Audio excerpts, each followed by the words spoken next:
So here we are looking up inside of the bell. This is the small bell, and you can see the clapper here. Overall, the clapper's in good condition. That's not a very big strike point on the clapper, which is good, so that's in good condition there. You see up there on top, there's a cotter pin and a clevis pin that holds the clapper in place, so that's all in good shape.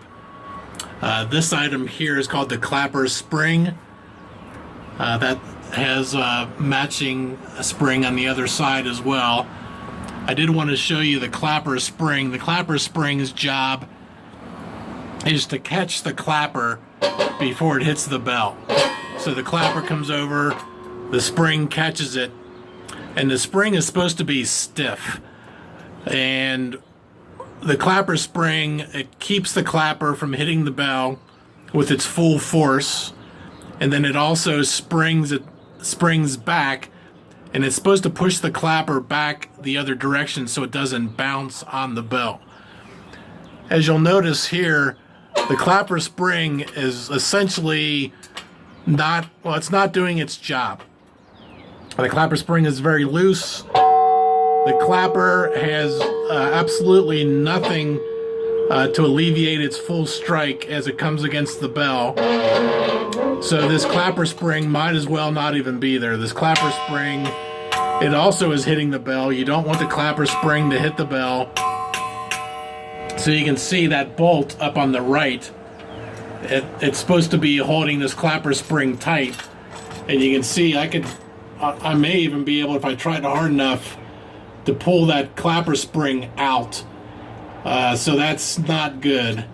That clapper spring should be stiff. It should not give at all.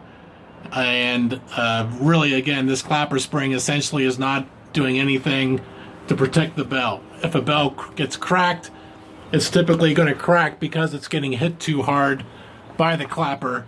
And again, this one is the same way.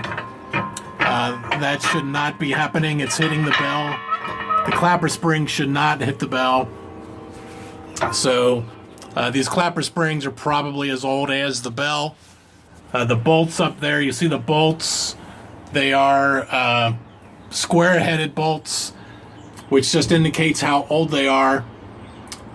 Typically, bolts these days are hex head. So really, this whole assembly should be replaced sometime soon. You see the clapper swaying from side to side. That's not a terrible thing. But again, the clapper should be somewhat firm in there and not have a whole lot of wiggle back and forth. So again, just an older headpiece. That round piece up on top is called the headpiece. The clapper is captured in the clevis, and then the pin goes through the clevis, and the clapper swings from that pin.